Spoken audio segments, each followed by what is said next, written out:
If you are a participant, if you don't mind, turn your video camera off so that it doesn't distract, and mute yourself so that we don't hear you if you're eating or talking or that kind of thing. Um, we have with us tonight Dr. Matt Springer from the University of Kentucky, and he is a wildlife specialist. And he's going to be talking to us tonight about wildlife control in gardens. And I know that's an important and popular subject. So, Matt, take it away. Thanks, Shad, and good evening, everybody. And I'm glad to be here. And I'm hoping that I can get something through in terms of my presentation that may um, help you this growing season. It's a good time to be talking about this because some folks have started some of their early plants already, and some things are our greens are potentially producing if you got a really early start. But the majority of our garden production is coming up.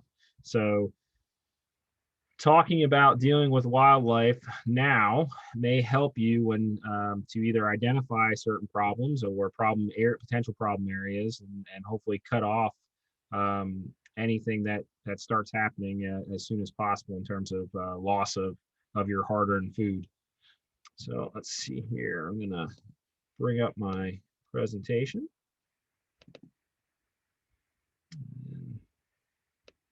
Shad, you can see there, I made sure I had voles in here for you. That's great. So, all right. So I'm guessing everyone's seeing the title slide. I'm hoping. Yes. All right. So, being in Southeast Kentucky in that area there, I know we may have some folks from across the border. We won't hold that against you because the wildlife that generally cause the problems down in that area and backyard gardens don't know where the border is anyway. But this is pretty good list of the culprits that we see and hear about in backyard gardens. They range in size from deer and bear all the way down to your mice, your moles, your voles, and a little bit of everything in between. Now, I'm going to try to make sure you keep this in mind. Is there's a lot out there that could cause problems, and birds aren't pictured here, but they definitely are something that is going to cause a problem in certain situations. But keep in mind, it could always be worse than it is. There's not a whole lot we can do when we start talking about animals of this size, including like not even wanting to go outside because that's probably the most dangerous animal it is the most dangerous animal in Alaska, even more so than bears, wolves, and wolverines. So, but realistically, when you talk about wildlife and backyard wildlife and gardening, there's some basic guidelines that we'd like to follow in dealing with wildlife problems. First and foremost, identifying if something is actually a problem. And this can be a little bit trickier than it looks. I have two very distinct issues in front here, right? So we have some strawberries there that were covered for frost, were freezing, and a deer just walked right through there. Probably a couple deer walked right through there, smashed the protections, ate the plants, and actually they did so early enough in the night that they lost plants to frost anyway. So that's pretty easy to identify that the deer are causing a problem there. There's extreme loss of plants production and money associated with it. Now, the snake on the left is a little bit harder to determine that if its presence is a problem. First and foremost, because Shad's complaining about voles, and one of the best things to have around for rodent control is several snakes. They eat quite a few rodents and are really good at it. But secondly, there's their presence, especially this species here is just a regular old gray rat snake or black rat snake, is completely harmless. You can get bit 350 million times and nothing will happen to you. So its presence really, doesn't have a negative economic impact, doesn't have a health impact. I should say, if you have backyard chickens and eggs, it could get into that. So there's that possibility. But if you're just talking about regular row crop, vegetables, fruits, these guys aren't going to be a problem. But if you're too afraid to go outside because of its presence, then it kind of starts getting classified more into the problem side. So in some situations it can be a personal problem, where if you really are not going to be able to do your normal behaviors because it's there, then it kind of is a problem in some ways. Um, Understanding that it's not dangerous may help that, but knowing that you still can't. We have some folks have a very intense fear of snakes, and that's real. So it becomes a problem if you have that. So it can be gray sometimes, I guess, is my major point here.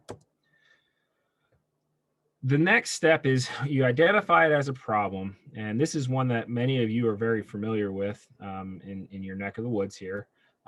Is bears, but they're going to be my example. Can I alter my behavior to help solve the problem?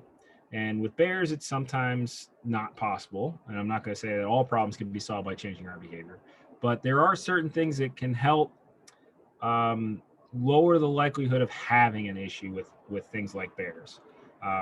If you make sure that your garbage is only put out when it's getting picked up, or you protect it from bears, then bears are actually not going to hang around houses too much because they're not getting that reward of food, and extremely high value food. If you think about the number of calories in a lot of our garbage, and that risk of being around humans is going to start outweighing the reward, and they're going to move on to what they're supposed to be eating, things like ants and grubs. So a simple change in how we treat trash or keep dog food someplace, keep our grill cleaned, goes a long way in lowering our likelihood of having an issue with bears. The same holds true for some other things and simple solutions. You can alter things like habitat and surroundings to help solve the problem as well. And that's somewhat of a behavior on our part, where we're manipulating surroundings to lower the chances that an animal finds things suitable. Examples of this can be simple as mowing your grass and keeping it mowed very short. That helps reduce the likelihood of things like voles and groundhogs and rabbits from using the area, because there's a chance for them to get predated on by other animals, while you're also potentially lowering the amount of food that's present for them to consume at the same time. So doing that helps. You can also do things like remove trash piles, wood piles, piles of rocks. All those can act as really good cover for many of our species that could cause a problem in the backyard garden. Things like I said, the rabbits, groundhogs, rodents, brush piles are a great example of something that birds will use heavily. So if you're trying to grow blueberries, raspberries, if you have brush piles nearby, that's acting as a cover source for those birds to just bounce back and forth and eat your berries as soon as they're ripe. So looking at features in and around where your garden is located that may be attractive to wildlife, and looking and seeing if can I do something about those features, will preemptively potentially solve some problems for you in the future. Now, you can also alter surroundings and the habitat by using deterrents. Things like predator decoys, pie pans, auditory devices that make noise. They sell the sprinklers that are motion activated now that hook up to a hose that, if a deer walks by, it gets sprayed by water. The shocks, the electric shock ones where you're bringing in. Then there's chemical deterrents, which are a little less applicable to human food, but work really well sometimes in landscape plants that we're not going to consume.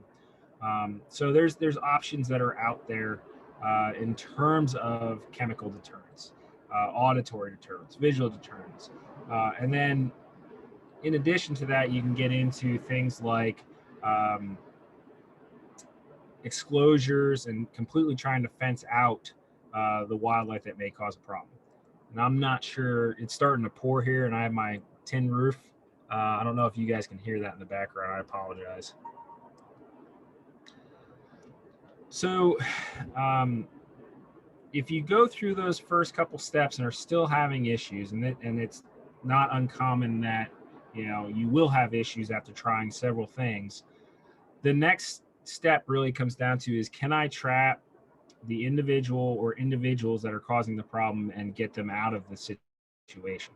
Um, and when I say that, I really mean, can I trap and then humanely dispatch that animal? Because we do not want to trap and relocate under almost any circumstance for two reasons.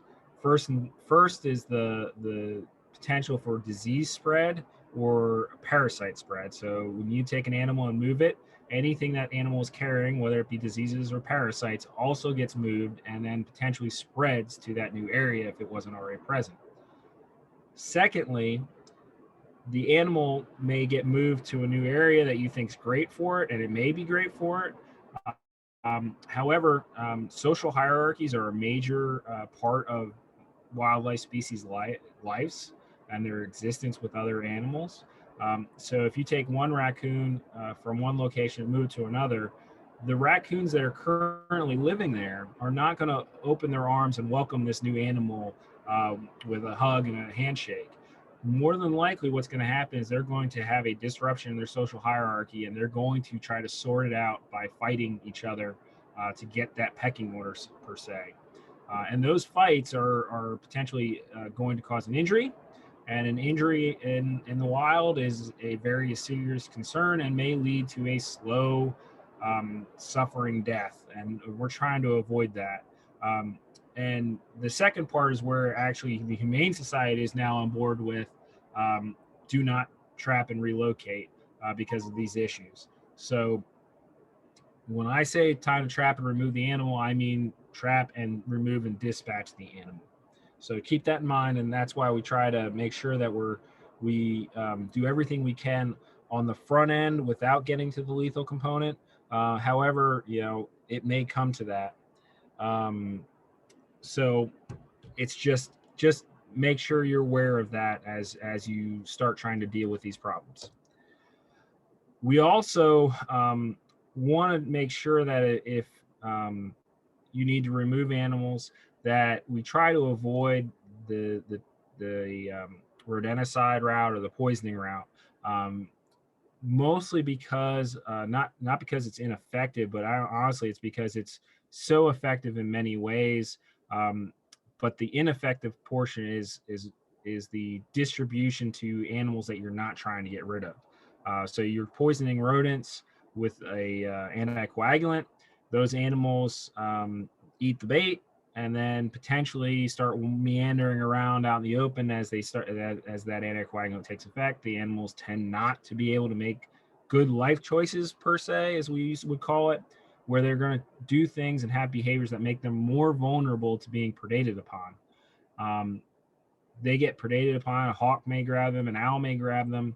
And it's not like that anticoagulant stops inside the mouse as soon as it's consumed by that predator. It then works its way into that predator system, and you end up losing those predators on top of the mouse. So make sure that if you go the route that you are absolutely following all labeled instructions on that product, using it the way it's supposed to be used and for the animal it's supposed to be used. And try to do as much as possible to limit access to any other animals that are not causing the problem. And unfortunately, despite the tricks that we have, animal personalities vary, their intelligence varies, and their ability to tolerate certain environmental factors also vary. That includes human presence. So you are going to solve some issues pretty easily, but others are going to pop up and linger. And unfortunately, we have 500-ish species of wildlife in Kentucky. And therefore, you may solve a problem with one species, but there's others out there that could come along and cause a different problem. So keep that in mind. You're going to end up almost picking your battles, and try to focus on the ones that you can either win easily or solve long term before you go after the ones that may be a much more complicated solution. So let's go into some of those examples. The habitat alteration one is pretty straightforward. But let's talk a little bit more about those deterrents and scare devices, because there is a lot out there. And some are very effective. But the big thing to keep in mind with the deterrents and scare devices is there's no real silver bullet. It's not like one type of deterrent works for every wildlife species that's out there. In addition, their effectiveness really does vary by situations, by the species you're trying to keep away. And over time, they're going to lose their effectiveness just because the animals get habituated to either that sound or the chemical or the decoy's presence. So when that awareness starts kicking in, you can do a few things to help lengthen its effectiveness. You can take decoys, you can move them, change how they appear. Um, Altering the location immediately gives the appearance that the animal's alive, just because it wasn't there yesterday, now it's there. So you can buy yourself a little bit more time. You can switch deterrents. Many of our species, there's multiple deterrents that will work on them. But you're really looking at the most effective manner of using them is deployment at about the time the um, produce that you're growing is most vulnerable to their consumption. So many times, when the plants are newly just coming out of the ground, that new growth is highly nutritious. They're very attractive to wildlife. And then again, right when the fruiting bodies, whether that be your fruits, vegetables, berries, whatever it is, right when they almost are ripe, that's when they'll start kicking in. And as soon as they become ripe, those species seem to have like this trigger, this switch that gets flipped, and they know and they immediately go after it, especially your berries and birds. So if you can deploy these devices right before either that switch happens, that's the best time to get that protection, right? So you're trying to buy yourself a little bit of time to harvest what you're growing and use it. And that's kind of where these things really kick in as being a great solution. So things that, many times your predator decoys work really well on birds, even the balloons with eyes, but the mammals are the hardest because they're generally smarter than birds, and more aware of things. Takes a little bit more to deter them. So you may have to use different devices. So just keep that in mind. So things, visual repellents, the streamers, the eyes, the balloons, really short-term effective, really good on birds. Auditory devices, propane cannons, the distress calls, even just a radio in the middle of a sweet corn patch that's just playing music or talk radio is going to work, especially if it's new. They tend to be a little bit more effective on mammals um, than say just the decoys, the visual devices. So it is one that will work. Propane tanks are one that will buy you a lot more time. Now that's for deploying that in the backyard garden, probably not a great idea. But for a production system, it's potentially worth its money when you're talking about $400 or $500 investment. Really effective on dispersing bird roosts from areas as well. The tactile repellents. So these are things that are like sticky, almost like sealants or just caulk that you can put in certain places. Not necessarily great for keeping animals out of your garden, but really good for potentially keeping animals away from buildings, greenhouses. Their product, the hot foot, actually just is a chemical that warms feet up, makes it so the birds don't want to sit in some place. You potentially can put them on, if you have fence posts, you might be able to put them on that. They're sensitive to the weather. They break down over time, especially if they're exposed to a lot of elements. So reapplication is necessary. However, they are pretty effective on things like birds. Not so much on mammals, because they tend to figure out they can avoid that material if they see it or smell it. The chemical repellents or the chemical deterrents that exist, like I said, not many are out there for gardens for human for food consumption. There is some pretty good solutions for mammal browsing for like rabbits and voles and deer or elk for landscape plants, and that's Theorem, Thiram. It's a fungicide. It works really well on reducing browsing. It's a taste reduction. You know, it's a taste thing. So they'll take a couple bites, and that taste is just so bad that the animals will move on. There is the one that can be used for human consumption or for human production crops, is Hinder, and it's basically capsaicin, so hot sauce. It's fairly expensive, needs to be applied multiple times, and it can cause, if you apply it at high concentrations, it can cause some damage to your plants in certain circumstances. It can be effective on deterring things like deer and elk or bear browse. However, just like some people like hot sauce, there are animals that also will like hot sauce. And you'll see individual personalities come through that'll actually, prefer to eat things that have hinder on it.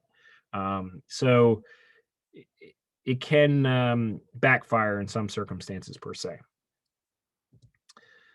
Other things that are out there in terms of chemical repellents or just repellents in general, things like predator urine. There's a few other products that are egg whites and those kind of things. There's some evidence of success.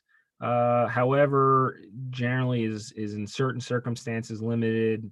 And you may, so if you put predator urine out, you may attract a different animal to use your garden than say deer. So all of a sudden you may have a coyote coming in and eating your vegetables instead of the deer, or a bear comes to check things out. So you have to be it's touch and go and trying to figure out when it's a good time to use it. Coyote and bobcat urine is the best to use to try to keep deer away. However, like I said, coyotes and bobcats will respond to that. So it may not be a great idea if you have things like chickens in your backyard that are free ranging, as it will attract them predators to the area, and they will pick up on the chicken's presence as well. The homemade or the as I put it, untested remedies, things like soap or human hair, chili powder, all of those are have not really gone through the scientific testing that would cause me to say yay or nay. However, the way I look at it and try to frame it is that most of them are super cheap. They can't hurt the situation. So if you want to try them, you may have individual success, but many times we work on averages. And like I said, it's all personality based in many situations. So you could have a lot of success by hanging up a bar of ivory soap or putting chili powder around the holes or around your tomato plants to keep squirrels away. It's just, there's no definitive evidence that's gone through the scientific process to show that yay or nay, it will work.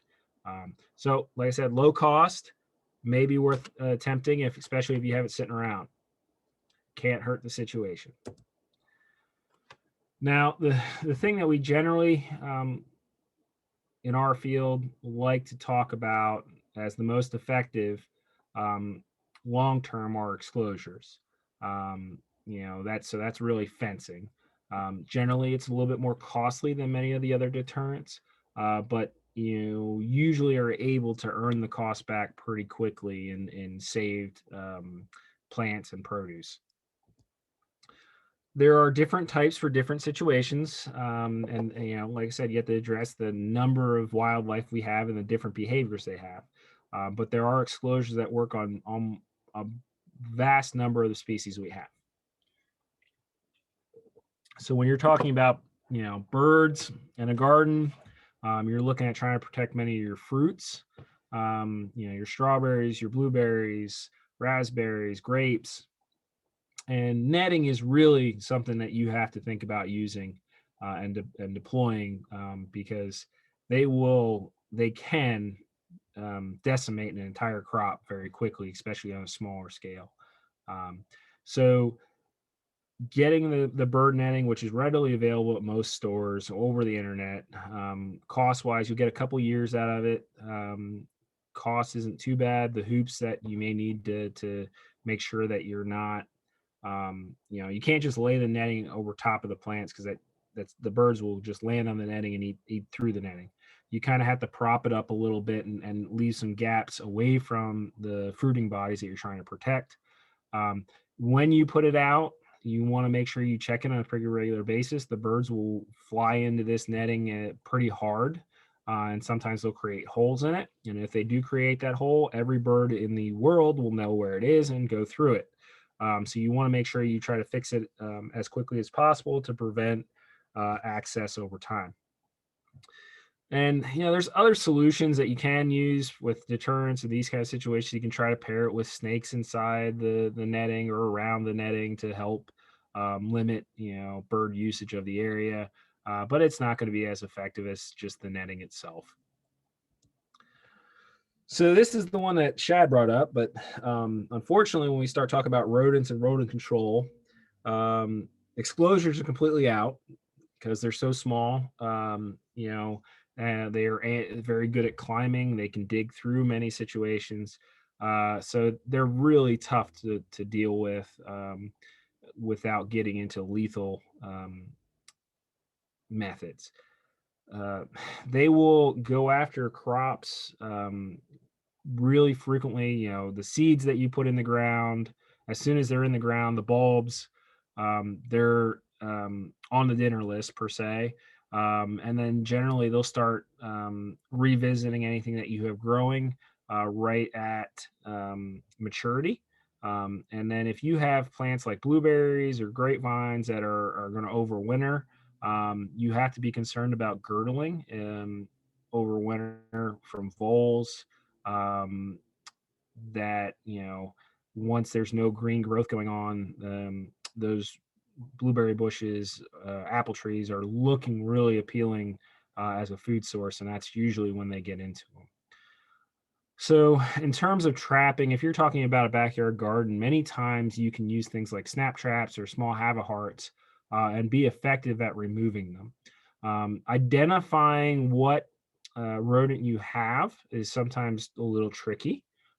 So, if you look in the lower left corner there, you see that little trail. That's a mole tunnel. And moles are usually they're completely insectivores, worms, insects, grubs. That's what they're after. They usually cause physical damage more than they cause, in terms of appearance or, killing roots by accident. They're not chewing on them. They're just digging tunnels, and that may cause damage to the plant. So if you can deal with the tunnel presence, they're not going to actually cause any problems with your garden. So keep that in mind. But they make those mounds, they make those trails. So that's one that pops up, and that's a mole with an M. Voles, which is another really common rodent throughout Kentucky, and there's a couple different species, but the ones you can see in gardens and in lawns, um, build colonies. There's going to be several, potentially dozens of voles in one colony. The holes are going to be about the size of a ping pong ball. Usually there's a couple close together. There's sometimes the runways, so where the travel corridors that these guys use are visible coming out of those holes. And they can cause a lot of damage really quick. They are going to consume plants. They are going to potentially remove seeds as well. Dealing with them usually comes down to deploying snap traps, mouse-sized snap traps. You can bait them with peanut butter oats, put them at the entrances of those holes. Um, you can cover them and put them inside a shoebox to help prevent birds from trying to eat the bait and getting snapped as well. So you can just cut an opening or two in the shoebox and put the trap inside. The voles will run um, right into those boxes, and that same holds true for things like mice, rats, and chipmunks as well. But you want to trap those colonies until you don't catch a single vole for a 3-day period. Chipmunks exhibit the same kind of behavior with creating those holes, but they will be racquetball size to tennis ball size, as opposed to the ping pong ball. Um, so if you just see a blur running into a hole, sometimes it's hard to tell. Rats will be a little bit larger than that. Mice will readily use all of the holes that are created and don't create too many of their own, but they will be about the same size as the voles if they are there. Same kind of deal, just choose your trap appropriately. Chipmunks and rats, you want to use a rat size mouse trap, a snap trap, to get rid of them. They are a little trickier to determine when you've caught most of them. They can be in high densities as well, especially the rats. So you want to keep trapping until you don't see any sign of damage anymore. Moving on to some of the other small mammals that may cause problems in backyards. This is really your raccoons, squirrels, rabbits, skunks, possums. Um, Short fencing can deter rabbits and skunks and possums for the most part. 2-foot fencing, um, you know, 2-inch by 4-inch holes, or with rabbits, sometimes you have to go a little smaller in the bottom, the 1 inch or less, sometimes even smaller than that. To be safe, I would say 1/2 inch by 1/2 inch with rabbits on the bottom. But they won't usually jump over something that's more than 2 feet tall. Skunks um, are not very adept at getting around a fence like that. And possums, though they can climb, are really reluctant to climb into or over a 2-foot fence.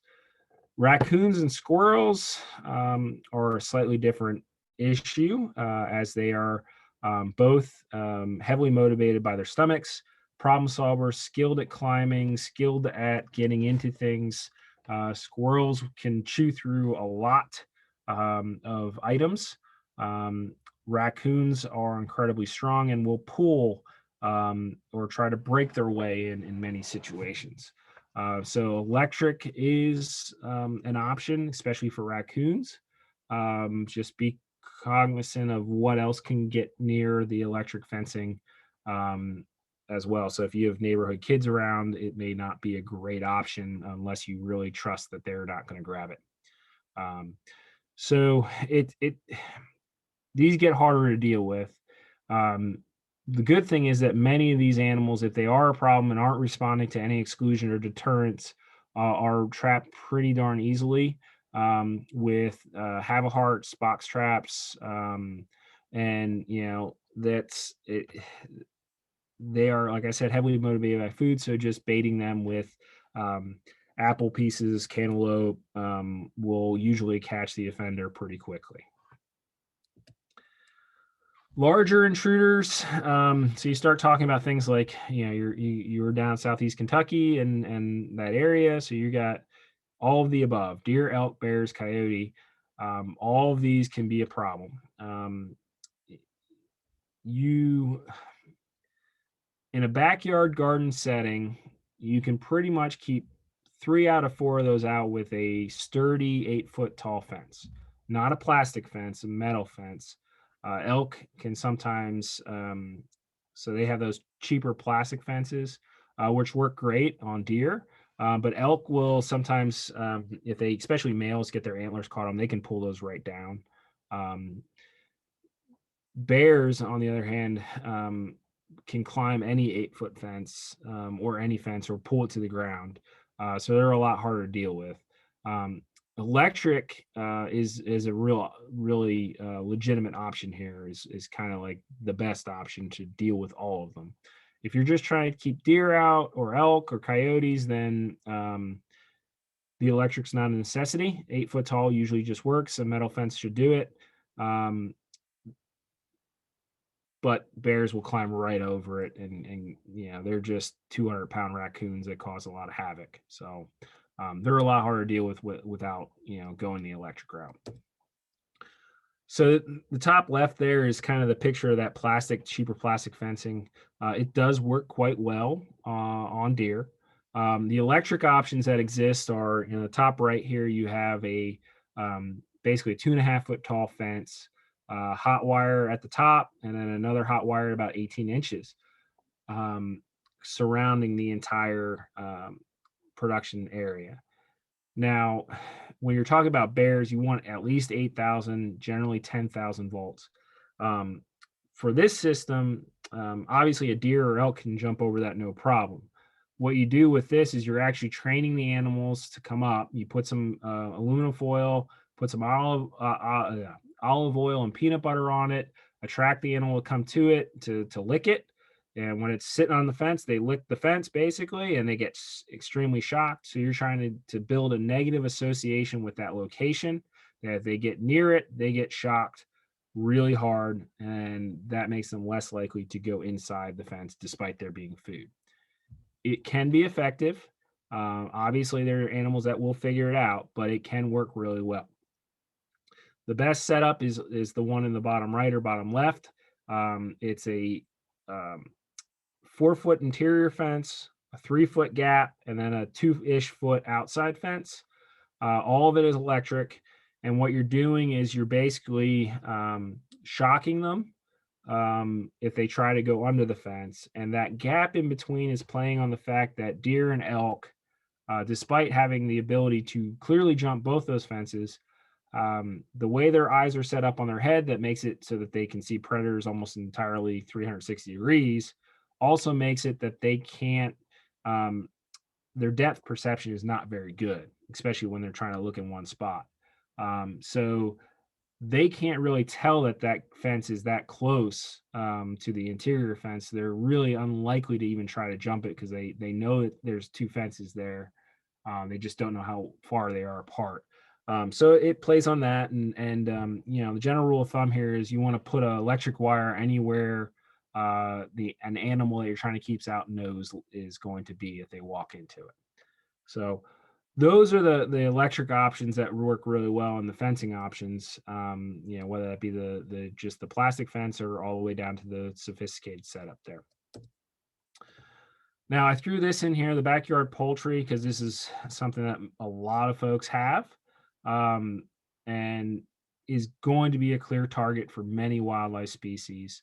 Um, Make sure that if you're going to, try to keep the animals cooped up, especially at night. Free ranging during the day is um, obviously something a lot of people do. If you're going to do that, try to provide hides for them to escape aerial predators. So something, a plastic tubing that they can duck under to get away from a hawk is sufficient. Um, but you know, the bigger point here is you need to provide them protection at night because that is really when they're the most vulnerable. They're all in one location. They're less likely to flee it. And most of your predators are the most active at that point in time. Um, so the building on the left there is obviously not a great choice. It's going to be open to almost anything to get into. The one in the middle, although it appears to be a great option, there's one weak point in it. And if you look closely, they have the coop and the runways built around a tree, and that could be fine unless those tree branches are touching the forest behind it, which would offer an entry point for something like a raccoon to get in there. And if a raccoon gets into a chicken coop, you're probably not going to have any chickens the next day at all, despite how many are in there. They will viciously attack the entire flock if given the option. So just make sure it's as secure as possible. Um, you know, Raccoons will pull on fencing. Um, Coyotes will push on it. Bobcats, and so on. Bears in your neck of the woods could try to get in there as well. That's why a sturdy structure should provide enough deterrence for them to not spend the energy to get in. Fingers crossed. If you do have a problem, I just want to point out we have a publication on how to identify wildlife predators with poultry, and it's a list like this that goes through the features and who could be causing the problem. So you can talk to your agent, and they'd be happy to get that to you. If if they can't find it, I can get it to them and get it in your hands one way or another. Um, Other thing I wanted to touch on, bears. Um, if you have beehives in your neck of the woods, you better be protecting them with electric fencing, because if a bear finds it, and they will find it, you want to make sure that the electric is going to keep them away. And an exclosure is not going to just do it. They will wipe out every hive you have in a location in 2 seconds if they have easy access to it. Um,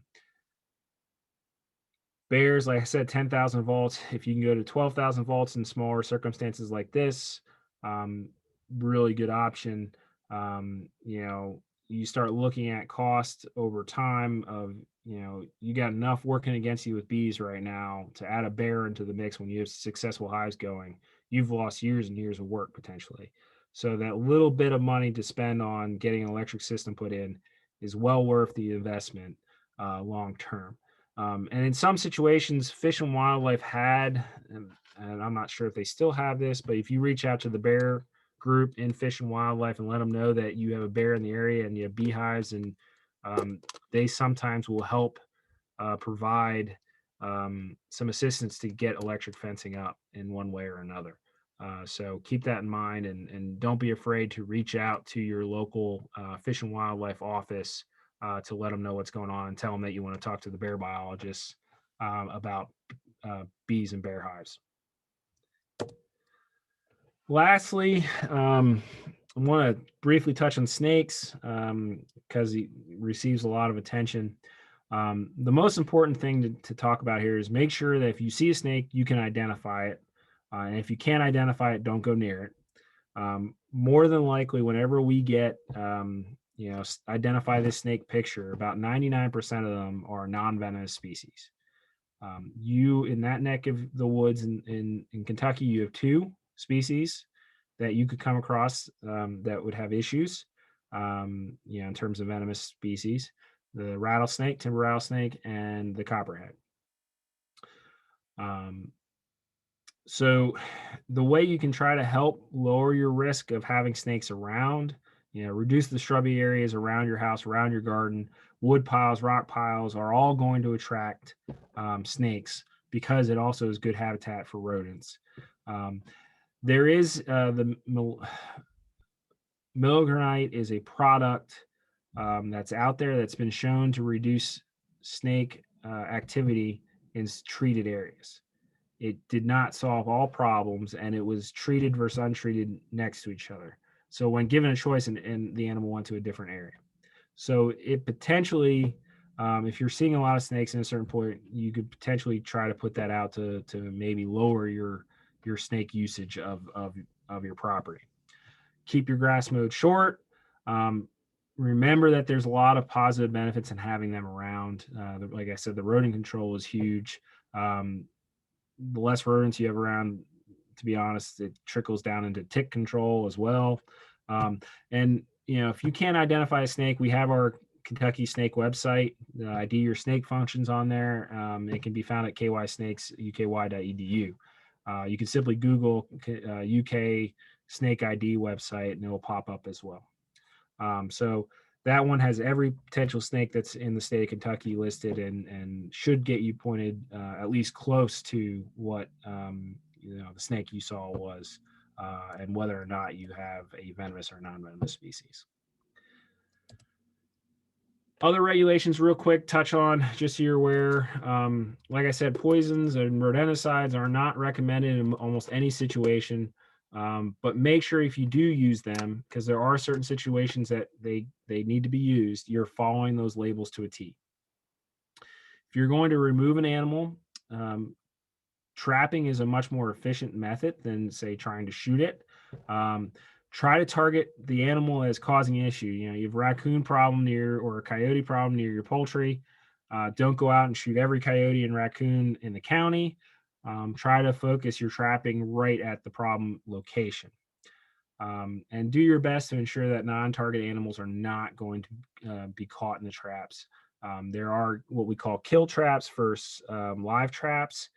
Great example of a live trap is a box trap. And the reason that is because when you find the animal in the trap, the animal should still be alive.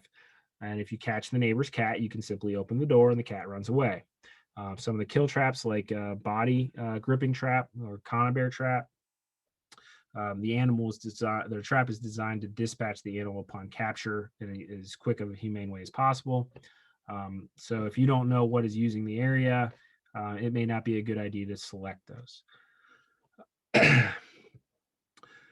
With wildlife related damage and problems to property, Kentucky KRS 150.170 allows a Kentucky resident to protect their property against wildlife damage or themselves. They are allowed to essentially kill any wildlife that has damaged their property as long as that species is not federally protected. The federally protected species that we have in Kentucky or bat species, two bats, the Indiana and northern long-eared.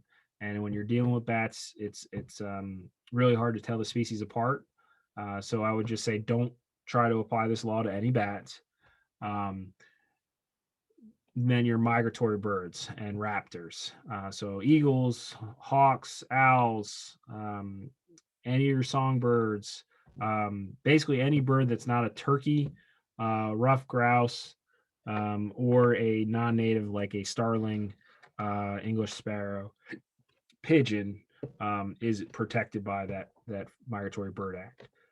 The other caveat here is this rule can be applied to things like bear, deer, turkey, elk if they're causing damage, but you must report those species. So those species that are normally reported by hunters to get a confirmation number must also be reported to Kentucky Department of Fish and Wildlife, Game Warden, Conservation Officer to get a confirmation number.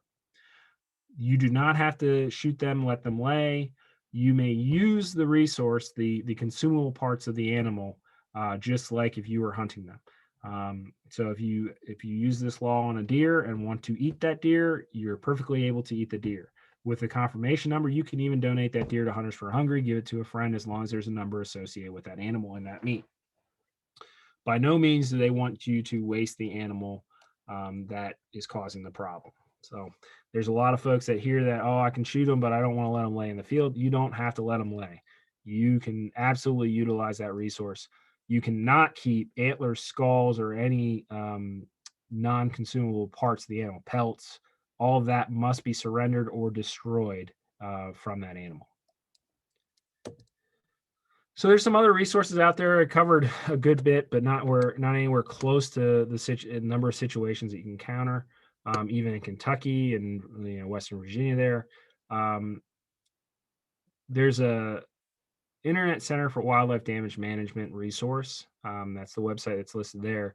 Is kind of the catch-all for any wildlife resource in North America. There's a lot of people that contributed to it.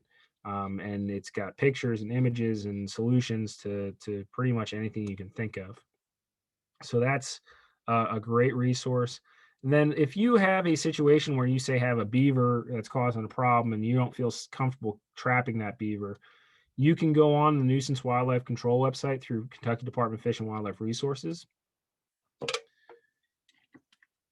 Excuse me. And you can, basically search by county and species what animal is causing the problem, and the website will populate a list of folks that have signed up to say that they would potentially come out and help people deal with that problem. Now, that is not necessarily saying that they're going to do it for free or that they'll absolutely do it. You may find more people that are willing to trap nuisance animals in November and December and January when their pelts have some value, as opposed to June, July, and August when they have no value. So if you're looking at, folks may try to charge you if they're a nuisance wildlife control operator, they are well within their means to say that they will not do something without being compensated for their time. So just keep that in mind. And with that, my contact info is there. Feel free to shoot me any questions you may have or problems you may be experiencing. The best way to get a hold of me, especially right now, is through my email, which is just mattspringer@uky.edu. If there's any questions, I'd be happy to take it. Shad's, I see, how strong of a charger on the electric fence? Well, ideally you can just plug it into an outlet, right? So you can run a hard wire. So we have one of those simple solar panels that they sell at Rural Canner Tractor Supply, and are able to get enough out of that to keep a bear out. So you're looking at $150-ish panel that they sell at those stores, and it should do the job. Now, if you're talking about a really long fence that you lose a lot, that's when you may start having to do some calculations on your panel size. You may need to up it. So the one that we have is protecting about an acre at that smaller panel size. Very good. Folks, if you've got any questions, you can unmute yourself and ask directly, or you can just type them in the chat box if you're bashful. Some folks are camera shy.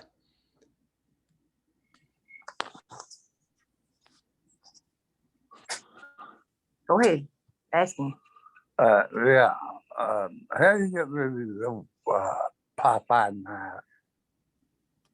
I've got an overall rip in my garage. I'm sorry. So how do you get rid of Them old Popeye knives. Popeye mice? Shad, I may need I think he's just talking about the voles. Okay. Or the it may just be field mice too. I don't know. The ones their eyes are sticking out of their head. Yeah. So that's the okay. Yeah. Yep. Okay. I understand. So those are your parameskius mice. So your deer mice, your white-footed mice, field mice, and you can use snap traps. Work really well on them, baited with peanut butter and oats. If you're talking about, in a building, they can get it, so where you have so many that you can try to employ a barn cat. Sometimes work pretty well. But in this is like one of those situations where, like the grain bins, anywhere you're keeping food, that especially if it's inside, that's kind of a place that you may want to use a rodenticide to try to knock those numbers back. So the simple over-the-counter rodenticide blocks in a barn or in a house, a shed, isn't necessarily a bad use of them. Do you think that catch-all, or maybe have you seen the 5-gallon bucket where they put water in it and they have the little spinner? Yeah, so they are effective. It's not necessarily what we would call a humane death, for sure, because they basically swim themselves to drowning and exhaustion. So something that's they do work for sure. I would say try to use something other than that, but there's pragmatic solutions of whether or not you're around. So a lot of folks will use those, in cabins when they're not, only up once a month or whatever. They do work quite well, those spinning rods over the bucket of water. The catch-all would kill them immediately. Yeah, if you use that one. Something else, yeah. It holds like 15 at a time. You crank it up, and it's got a paddle. Okay, I haven't seen that. Then I must be thinking of something else. You can get them on Amazon and some other places, but that's the one that's got like the little pass-through tunnel, and it trips when they go in, and it must mangle them, but it throws them into like a little compartment. Okay, and so it's that supposed to catch up to 15. That would be a pretty good option then, if that's what it's doing. Yeah. So I see Joyce has one. Yeah, Joyce has got a question about getting, there's no good way about getting rid of a raccoon unless it's, without unfortunately causing death. That's not necessarily true. There are a lot of other solutions. It depends on the situation. So a lot of times you can keep, so like the chicken example, you can keep raccoons out of your chickens and chicken coops pretty well if you have it good fencing in place and don't let them free range at night. That's going to solve most of the solution or most of those raccoon problems. Things like raccoons in gardens, electric fencing will keep them out. Sweet corn, it will work really well. So you want to have that electric line down about 6 inches off the ground, and another one 12 and 18 inches, and make it so that really isn't anywhere they can climb over into the food. The electric works well, and that's our researchers up here on our farm in town. We have hundreds of raccoons running around the research farm, and all of them are using electric fencing on their corn plots and beehives, and with great success. The only time they have a problem is if they have a short. It seems like the raccoons frequently test them to see if they're still working. So they do work. Normal exclosures or deterrents are not going to work real well on raccoons, though.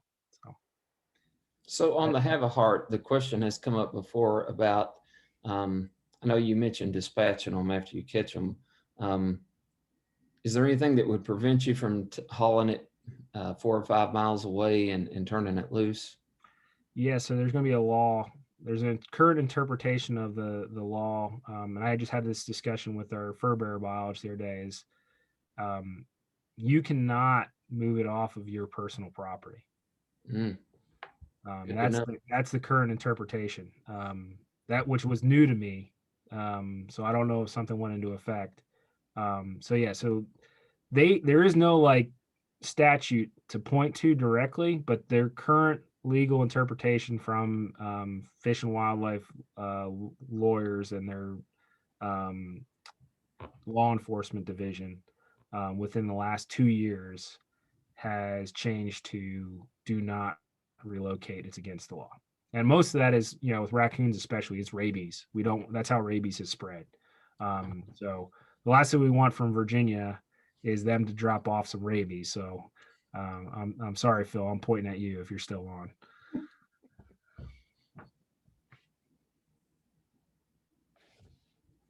Any other questions? That's a really good response, by the way. I didn't know that. So you've taught me something. Well, I learned it here recently too. Like I said, that was not their stance when I started. So. Okay. Well, I guess we've not got anything else. Matt, you did a great job. Thank you. As always, you gave an excellent presentation, and you're getting kudos there in the chat box. Thank you for taking the time to speak to us tonight. And folks, if you want to catch this again, it will be uploaded onto the government channel in Letcher County, which goes out to multiple counties in Kentucky and Virginia. And then it'll be on Facebook and on, I guess, on the Facebook pages for Letcher, Harlan, and Wise counties. So you have a chance to rewatch. Jeremy, what do we have next week? Next week, we got kind of a split program here. We start off with gardening. On Tuesday, we have beneficial insects with Dr. Jonathan Larson from the University of Kentucky. And then on Thursdays, we switch gears and go into some history. We have a railroad program titled When All Railroads Led to Black Mountain. And that's going to be the speaker on that's going to be Mr. Ron Flannery from Wise County, Virginia. He does a phenomenal job. So looks like we've got 2 great presentations next week. So hopefully everybody will join us. Very good. And Raymond, if you don't mind, just drop the form off at the office for the CAPE, and I'll sign off on that tomorrow. or whenever you get it to me. Thanks, everyone. I hope you're not getting stormed on too much, and I hope you have a great year gardening. Thanks, Matt. Yep. Have a good night.